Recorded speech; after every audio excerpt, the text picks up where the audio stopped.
They called her the weakest teacher at Ridgemont High, a woman who looked out of place in a crumbling building filled with restless teenagers and exhausted staff. The truth was that Sophia Carter had lived many lives before stepping through the faded blue doors of that school. But no one there knew it. She arrived carrying a canvas bag that had seen better days. Her eyes steady, but her shoulders slightly hunched as if she wanted the world to underestimate her.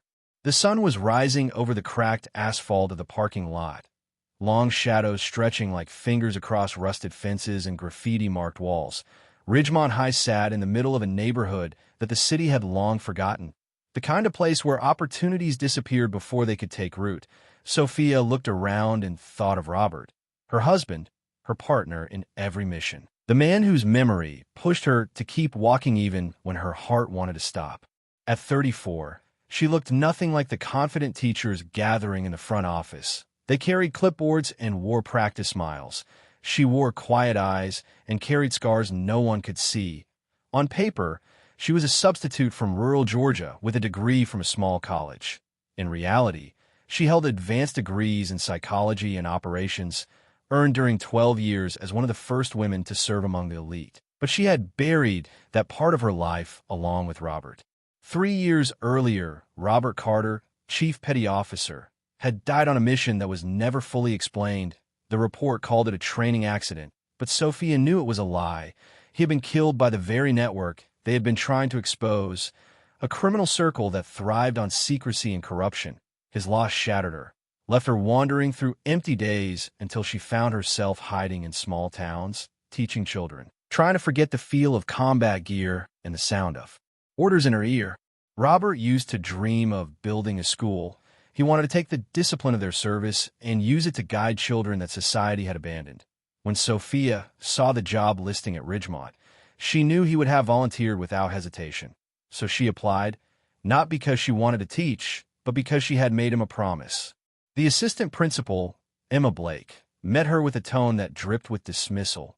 "Miss Carter, you will be in room 127, building C. It is our overflow classroom, the one for the difficult students. Do not expect much." Sophia nodded, carrying her bag as if it contained nothing more than papers. In reality, the silver chain around her neck held Robert's dog tags, hidden under her blouse. She wore them every day since his funeral, a silent vow that she would not let his sacrifice be forgotten. The first day of orientation revealed the school's hierarchy. Michael Grant, the principal, stood at the front like a general. His voice boomed with authority as he lectured the faculty about discipline and control. He looked over the room, pausing on veterans he trusted, dismissing newcomers with a glance. When his eyes landed on Sophia, quiet in the back row, his expression twisted into disdain. "Welcome to Ridgemont High," he declared. "We keep order through discipline, not excuses, not weakness. Some of you are here because you could not succeed elsewhere. A few of you understand what it takes to survive in this environment. The rest will not last long." Sophia stayed silent, letting the insult pass over her. She had endured harsher words on battlefields where survival mattered more than pride. Assessments came next, tests to measure each teacher's skill. Sophia approached them with the same methodical focus that had carried her through missions overseas: educational theory, classroom management, crisis intervention. She knew them all. She finished early, reviewed her answers twice, and watched as others struggled. When results were posted, her name sat at the top, perfect scores across the board. The room murmured in surprise, but Grant's eyes narrowed. He had not expected this quiet woman to excel. Academic success, he told the group, is only one piece of the puzzle. Book knowledge is easy. Real authority comes from strength and presence. Some simply are not cut out for this. His gaze lingered on Sophia, his meaning clear. From that day forward, Sophia's isolation was deliberate. In meetings, her raised hand went unseen. In the lounge, conversations died when she entered. Supplies she requested never arrived. Textbooks, computers, even desks were withheld under the excuse that resources were limited. She ate her lunch alone, a simple sandwich while reading journals. But she was not completely alone. John Ramirez, the night custodian, watched from the shadows, a veteran himself. He recognized something in the way Sophia moved, the way her eyes never stopped scanning. Quietly, he began helping. Supplies appeared in her room. Broken equipment was fixed overnight. They never spoke of it, but each small act was acknowledged with a nod. At night, when the school emptied, Sophia walked the halls. Her instincts told her something was wrong. The security cameras were poorly placed, exits were blocked, protocols were careless. This was not just incompetence. It was negligence that felt intentional. And then the encrypted messages started appearing on her phone. Messages from names she knew only from her old life. Someone was watching her, warning her, telling her that Michael Grant was connected to something larger. The words were always the same: watch your back, Phantom. She deleted them, but her instincts would not quiet. Ridgemont was more than a broken school. It was a trap, a stage set for something she could not yet see. Michael Grant had underestimated her. He believed her to be weak, invisible, expendable. But Sophia Carter was not the type to remain invisible for long. The days that followed did little to ease Sophia Carter into her role. Each morning she carried her worn bag across the cracked pavement, her step steady, but her presence unnoticed. Faculty members passed by without greeting. Their conversations cut short when she approached. It was as though she was a ghost drifting through the corridors, visible yet unacknowledged. Her classroom assignment spoke louder than words. Room 127 in Building C was the farthest from the main offices. Its walls were peeling, its desks mismatched and broken, and its air thick with the smell of mildew. The students who filled it were considered unteachable. Children shuffled from one class to another until teachers gave up. But when Sophia stood before them, she saw something else. She saw sharp eyes dulled by neglect, restless hands desperate for guidance, and sparks of potential hidden beneath layers of mistrust. She remembered Robert's dream of reaching children like these. He used to say that discipline was not about punishment. It was about teaching someone to believe they mattered. With that thought in her heart, Sophia spoke to her students not with the booming voice of command, but with the calm tone of someone who had seen storms far worse than theirs. At first they tested her, mocking, laughing, throwing paper balls across the room. She did not react with anger, only with patience, and slowly their resistance began to soften. Yet outside her classroom, hostility grew. At staff meetings, Principal Michael Grant stood at the podium with the certainty of a man who believed his word was law. He spoke of control, order, and obedience. His eyes sought out Sophia whenever he condemned weakness. Assistant Principal Emma Blake shadowed him, nodding at every word, repeating his opinions as though they were her own. When Sophia's test scores had placed her at the top, Grant dismissed them as bookish trivia. He assigned her the worst students and denied her resources, claiming she lacked the experience to earn them. The other teachers followed his lead, either out of loyalty or fear. Marcus Webb, a veteran staff member, whispered to others that Sophia was suspicious. No one could arrive at Ridgemont and outperform them all without tricks. Patricia Lane, another of Grant's favorites, added fuel, suggesting Sophia had access to secret advantages. The whispers spread, and Sophia's isolation deepened. But Sophia had endured worse isolation. She had been stranded in hostile territories with only silence for company. She knew how to survive being dismissed. Still, her instincts told her that what she faced at Ridgemont was not simple office politics. It was deliberate, calculated, and professional. The pressure on her was designed to break her, not merely exclude her. At night, she roamed the halls. The building seemed ordinary to the untrained eye, but Sophia had learned to see the hidden flaws: emergency exits blocked by storage, security cameras angled to leave blind spots, communication systems with deliberate gaps. She saw the pattern. A professional with training could have compromised the entire facility within minutes. But why would anyone target a failing school in a forgotten neighborhood? That was the question that gnawed at her every night. The encrypted messages on her phone grew more urgent. The school is not what it seems, one message read. Grant is tied to something larger. Be careful. Phantom. They addressed her by her old call sign, a name she thought she had buried forever. Each time she deleted them, but each time she felt the pull of her past returning. John Ramirez noticed too. He repaired broken desks in her classroom without work orders, left supplies on her shelf that had been denied by administration. He never explained, but his quiet support was a reminder that she was not completely alone. He was a veteran, and he recognized the way she moved with controlled awareness, the way her eyes flicked to exits, the way she carried herself as though expecting danger. The breakthrough came during a safety briefing led by an outside consultant named James Morrison. He stood at the front, presenting emergency evacuation plans with practiced authority. Most teachers barely paid attention, but Sophia's eyes traced the diagrams with growing concern. The routes were flawed. They created choke points where students would be trapped. The communication plan left whole sections of the building cut off. In a real emergency, these mistakes could cost lives. She raised her hand, her voice calm as she pointed out the flaws. Morrison checked, his face paling as he realized she was right. He admitted the plan would have failed catastrophically. The corrections were made on the spot, and for a brief moment, Sophia's expertise shone through. But Grant's eyes darkened as he watched. His expression was no longer one of dismissal. It was one of calculation. He had recognized her as a threat. Later that night, another message arrived. He knows now. Phantom, the evaluation is coming soon. He is planning something. Be careful. The quarterly district evaluation was an event of immense importance. Officials from the state would tour the school, review its records, and decide whether it deserved funding or closure. It was the kind of pressure that forced administrators to polish every corner of their failing institutions. Michael Grant announced his chosen teachers for the showcase.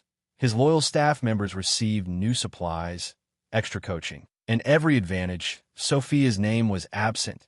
She was left to observe from the sidelines. But Sophia noticed the deception. Rooms suddenly repainted, broken technology replaced, supplies appearing overnight. It was a performance designed not to improve the school, but to trick the evaluators. Her instinct screamed that something darker was hidden beneath the surface. She dug into the school's records, accessing financial reports available to the public. What she found chilled her. Hundreds of thousands of dollars allocated for safety upgrades, technology, and educational programs had vanished. The money had been redirected into vague, administrative accounts with no explanation. She filed an anonymous report, carefully documenting the evidence. But the next morning, the report was gone, erased as if it had never existed. John Ramirez noticed irregularities too. He showed his supervisor maintenance logs where Sophia's safety reports had been deleted. He whispered that this was not negligence. It was deliberate. It was criminal. Sophia realized the truth. Michael Grant was not simply incompetent. He was orchestrating something far larger. Resources vanished, students silenced, teachers intimidated, and anyone who questioned the system was erased. The corruption was systematic, designed to feed something much more sinister. And she felt the weight of Robert's dog tags against her chest, reminding her that she had promised to protect those who could not protect themselves. Whatever was happening at Ridgemont was not just about money. It was about lives, and she could not look away. The morning of the district evaluation arrived heavy with storm clouds. Thunder rumbled above the city as a convoy of black sedans rolled into the parking lot. Their arrival sent waves of nervous energy through the school. Teachers checked their ties, straightened skirts, and rehearsed lessons in their heads. Principal Michael Grant walked the halls like a commander, his eyes sharp as he inspected every detail. Sophia Carter stood among the forgotten teachers, officially there only to observe. She watched the sudden transformation of the school with quiet fury. Classrooms once broken now gleamed with fresh paint. Computers that had sat dead for months suddenly came to life.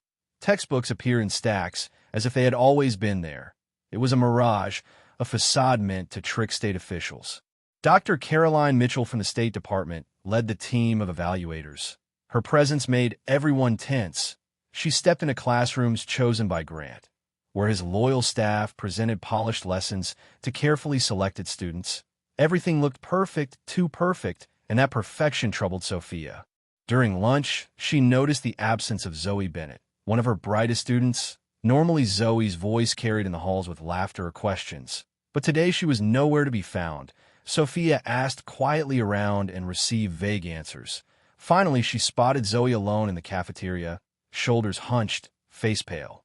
"Zoe," she said gently, "why are you not in the honors presentation?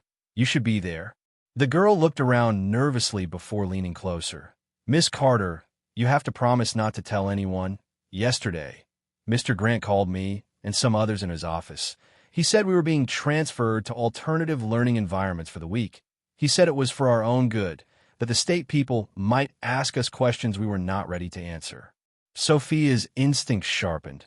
Which students did he send away? Zoe's eyes filled with worry. The ones who kept asking questions.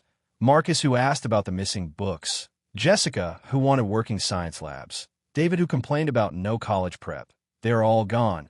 He put us in Building D, the old vocational wing. There are 30 of us in one room with a substitute who tells us to study quietly. It is like they want us invisible. Sophia felt her heart tighten. This was more than stage management.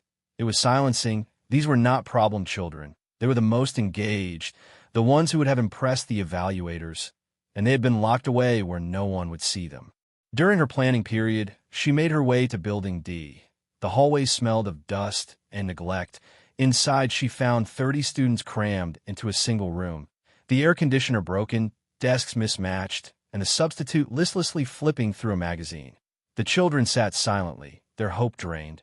When they saw her, Marcus Thompson raised his head, his voice bitter. "Are you exiled too?" "Miss Carter, that is what we call it. Exiled. Every year they hide the kids who might tell the truth. They did it last year, and the year before. Anyone who speaks up disappears when the state people come." Sophia walked among them, her chest heavy. These were witnesses to fraud, to systematic neglect, and more than that, she felt something darker.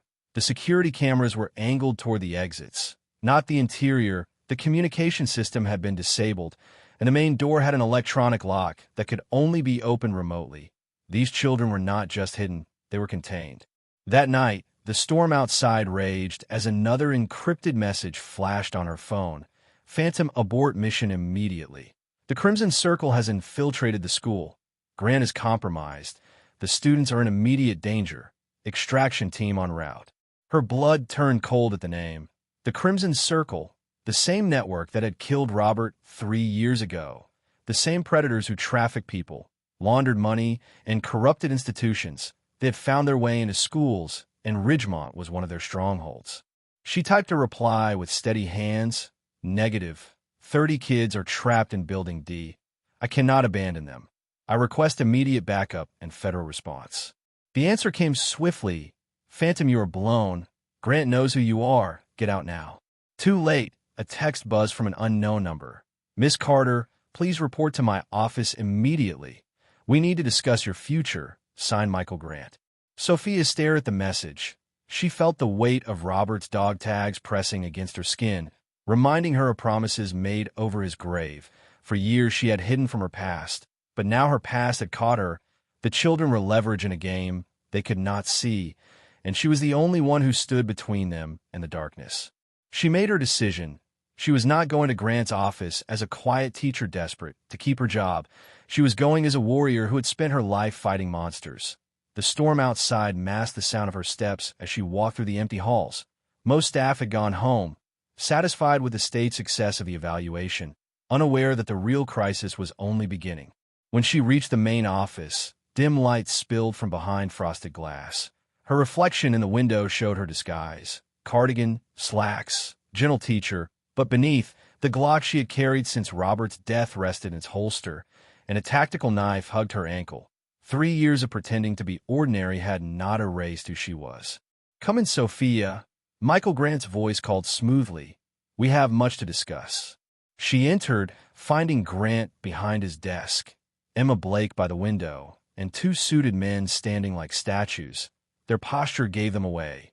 Former military-turned-mercenaries. The Crimson Circle had placed them there. Grant gestured to the chair in the center of the room. "Isolated, exposed. Sit. Let us be honest at last." Sophia remained standing, calm, ready. She said evenly, "I am a teacher, nothing more." Grant laughed, a low, mocking sound. "Oh no, Chief Petty Officer Carter, or should I say Phantom? We know who you are." He opened a folder filled with photographs. Her in uniform, in training. Even at Robert's funeral, they had been watching her for years. The Crimson Circle had long memories. The suited men shifted, one with a faint accent. "You are one woman alone, outnumbered, isolated. No one will save you, and no one will save those children." Sophia's eyes hardened. She thought of the 30 students in Building D, thought of Robert, and felt a cold fire rise in her chest. "You want to know who will save them?" she said softly. The same person who has survived battles you cannot imagine. The same person who promised to protect the innocent from predators like you. The storm outside cracked with lightning, and in that moment, Sophia Carter shed the mask of the weakest teacher. The storm raged outside as thunder rolled across the sky. Sophia Carter stood in Michael Grant's office, her stance calm, but her mind sharp. Two armed enforcers flanked the room. Emma Blake hovered nervously by the window, and Grant himself leaned back in his chair with the confidence of a man who believed he had already won. He smiled coldly. "You are going to disappear, Miss Carter," he said, or rather he thought he said, since his words were stripped of marks here. Another tragic case of a veteran who could not adapt to civilian life. "Your body will be found with a note, and the world will never ask questions." Sophia's eyes flicked to the mercenaries. They moved with the precision of former soldiers, their hands near their weapons. But she had studied men like them for years. Their patterns were predictable, and she knew exactly how to break them. The first man reached for his pistol, but Sophia moved faster. 12 years of combat training flowed through her as she stepped inside his draw. Her hand struck his throat with brutal force, crushing his windpipe before sound escaped. He fell, gasping for air that would never come. The second mercenary cleared his weapon, firing wildly. The bullet shattered glass behind Grant's desk, but Sophia was already there. Her knife slid upward between his ribs, angled perfectly to avoid his armor and pierce his heart. He died with shock in his eyes, never believing a schoolteacher could kill so cleanly. The entire exchange lasted seconds. Emma gasped. Frozen in terror, Grant sat stunned, his world upended by the reality of who Sophia truly was. She turned to them, her voice calm. "You were saying something about taking me down." Emma bolted for the door, but Sophia caught her by the throat, her grip steady. "Where are the students?" she demanded. Emma choked out her answer. "Third floor of Building D. Old shop classroom. For guards, transportation comes at midnight." Sophia released her, letting her collapse. Her mind calculated swiftly. She had less than 3 hours to neutralize 4 armed men, secure 30 hostages, and prepare for federal extraction. It was dangerous, but not impossible. She rifled through Grant's safe, finding files, schedules, and detailed plans. The Crimson Circle had records of children, financial transfers, even architectural diagrams of the school. It was a trafficking operation hidden under the disguise of education. Grant tried to recover his arrogance. His voice shook, but he spoke. "You have no idea what you are facing. The Circle controls 12 states. They have allies in law enforcement, in government. You may save those children tonight, but we will destroy you." Sophia looked at him with a predator's calm. "You already destroyed everything I cared about when you killed Robert. That makes me the most dangerous enemy you could imagine. I have nothing left to lose." She bound Grant and Emma to their chairs with restraints taken from the mercenaries. Then she disabled the office communications so no warnings could be sent. Her phone buzzed with a secure message. "Phantom FBI tactical unit en route. Arrival in 45 minutes. Can you maintain?" She typed quickly, "Negative. Transportation at midnight. Cannot wait. Commencing solo rescue." The response came, "Impossible odds. 30 hostages for professional guards. Do not attempt." She touched Robert's dog tags, the cool metal against her skin grounding her. "Not impossible. Just Tuesday," she whispered to herself. Rain lashed against the windows as she left the office, slipping through darkened halls toward Building D. The night was perfect for stealth. Shadows stretched across the campus, and broken lights left pockets of darkness. She moved with the silence of a ghost. From a distance, she observed the building. 3 black SUVs and a panel van sat in the lot, engines cooling. The van had enough space for 30 children. Her pulse quickened. She circled the structure, counting guards. 1 at the entrance, 1 patrolling the 2nd floor, and 2 with the hostages on the 3rd floor. Their spacing was designed for control, not defense. It was a mistake they would regret. Sophia picked the lock on the service entrance with practiced ease. Inside, the air was stale, smelling of dust and fear. Abandoned machinery lined the halls. The silence was heavy, but she felt the presence of children above.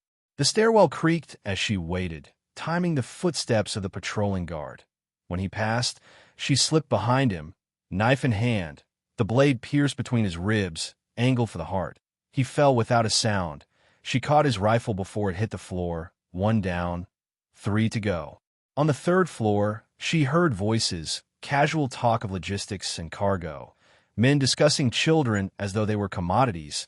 The sound ignited a cold rage in her chest. She looked through the reinforced glass of the classroom. 30 students sat bound on the floor. 2 guards watched with false ease. Weapons in hand, they believed themselves safe. They were wrong. Sophia checked her watch. 11:15. She had 45 minutes before the van departed. She planned quickly. 1 guard near the window, 1 near the children, overlapping fields of fire. She would need precision.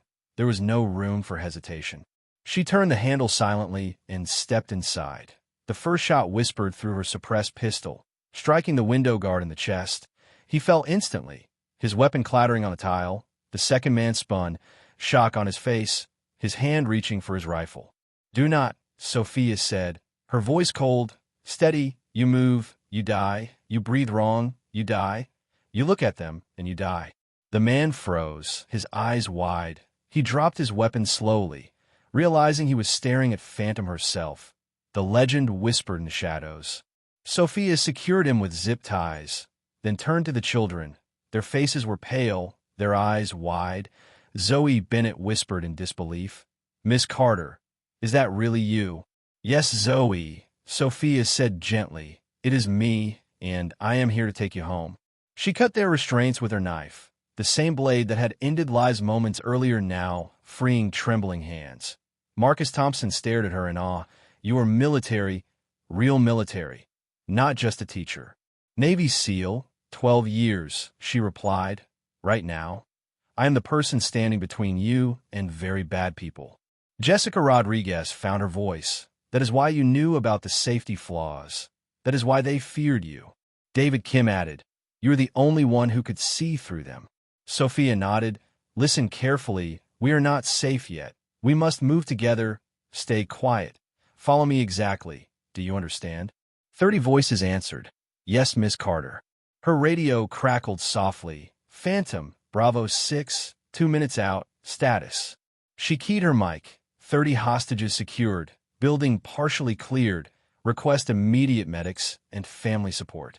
"Roger," Bravo 6 answered, full cavalry inbound. Sophia smiled grimly. Robert's dog tags pressed against her chest. She looked at the children, trembling but alive, because she had refused to walk away.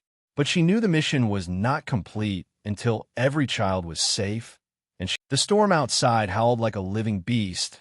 Rain slammed against broken windows as Sophia Carter stood before 30 frightened students. Their wrists were free now, their voices hushed, their eyes filled with both fear and wonder. They had seen her transform from the teacher and no one respected into something else entirely, a warrior forged in shadows. She knelt to meet Zoe Bennett's gaze. "Listen to me," she said in her calm, steady tone. "We are leaving this building. You must follow my every step. No running, no talking. Just move as I say." The girl nodded fiercely, her trust absolute. Sophia moved first, weapon ready. The children lined up, their small footsteps echoing in the hall. She led them down the stairwell, past the body of the fallen guard. The older students shielded the younger ones from the sight, but even in their silence they understood what had been risked for them. On the first floor, Sophia paused. Listening, the main entrance was guarded. She knew one man remained outside, perhaps alerted by the silence above. She gestured for the children to wait in the shadows, then slipped forward. Her knife flashed once, silent and certain. The last guard fell before he realized death was near. She waved the students onward, guiding them into the storm. Lightning lit their faces as they crossed the wet pavement. Engines roared at the edge of campus, black SUVs sparking to life. The van doors opened, Crimson Circle reinforcements stepping out. For a heartbeat, time froze. Then the wail of sirens cut through the rain, flashing lights slicing the night. FBI tactical vehicles tore through the parking lot, agents in armored gear spilling out. The mercenaries cursed and tried to retreat, but the children were already in Sophia's protective circle. She raised her weapon, fired precise shots, covering the agent's advance. Together they pushed the enemy back until the storm swallowed them. Federal officers swarmed the grounds, securing buildings, detaining staff who had aided the conspiracy. Medics rushed the children into vans, wrapping blankets around their shoulders, checking them for injuries. The campus that had hidden so much evil now shone with flashing lights. A crime scene exposed. Special Agent Jennifer Walsh approached Sophia, her voice steady but filled with awe. Chief Petty Officer Carter, your file does not do justice to what you have accomplished tonight. You just dismantled a trafficking operation single-handedly. Sophia shook her head. I saved 30 children. The operation is larger, and it will rise again unless you cut it out at the root. Walsh nodded grimly. We know, she said, the Crimson Circle has networks across the Southeast. They target failing schools, foster kids, immigrants, children no one will look for. Ridgemont was only one piece, but thanks to you, we now have evidence that connects them across 12 states. Later, in a quiet conference room, Sophia sat with Walsh. Her heart pounded as files were spread before her. They revealed truths she had suspected but never proved. Robert's death had never been an accident. He had uncovered procurement fraud tied directly to the Crimson Circle. He had gathered files, recorded notes, even made audio messages in the days before his final mission. Sophia listened to his last recording, his voice steady and filled with love. If something happens to me, Sophia needs to know it was not her fault. He said, the system is compromised. Money is being stolen. Children are being used. I have left everything I found. Tell her she must finish what I could not. Her hands trembled as she held the device. For 3 years she had carried grief like armor, blaming herself for not being there. Now she understood. Robert had died because he stood in the way of predators. He had left her the pieces of their puzzle, trusting she would complete it. Walsh placed a hand on her arm. We need you, she said. Not just as a witness, but as a partner. You have the skills, the knowledge, and the personal reason to see this through. The Crimson Circle is not finished, but with you, we have a chance to bring them down. Sophia looked at the 30 students through the glass, sitting wrapped in blankets, sipping warm drinks. They were alive because she had chosen not to run. She touched Robert's dog tags at her chest, feeling their cold weight. Remembering his dream of protecting children, she realized she had not only kept his promise, she had made it her own. Michael Grant and Emma Blake were led away in chains, their faces pale, their arrogance stripped. The safe had yielded documents proving years of fraud and trafficking. Their careers and their freedom ended that night. But Sophia knew this was bigger than 2 corrupt administrators. It was a network, and it would fight back. As dawn broke, the storm cleared. The campus was quiet again, scarred but no longer hiding secrets. Sophia stood on the steps, the rising sun warming her rain-soaked face. For the first time in years, she felt something she had thought lost: purpose. One of the students, Marcus Thompson, walked up shyly, his blanket dragging behind him. Miss Carter, he said softly, why would someone like you, a soldier, come here to a place like this? She looked down at him, her expression gentle, because the most important battles are not always fought overseas. Marcus, sometimes they are fought right here, in forgotten schools, in broken neighborhoods, protecting those who cannot protect themselves. That is why I am here. The boy nodded, understanding more than his years should have allowed. He turned back to join his friends, and Sophia watched as hope began to return to their young faces. When the agents asked what she planned to do next, Sophia answered simply, I will not run anymore. The war found me, and now I will carry it to them. For Robert, for these children, for every name that might still be hidden in their files, I will not stop until the Crimson Circle is gone. She walked away from Ridgemont High as dawn painted the sky gold. No longer the weakest teacher, no longer a woman in hiding. She was Sophia Carter, warrior, protector, and the last person the Crimson Circle would ever underestimate again.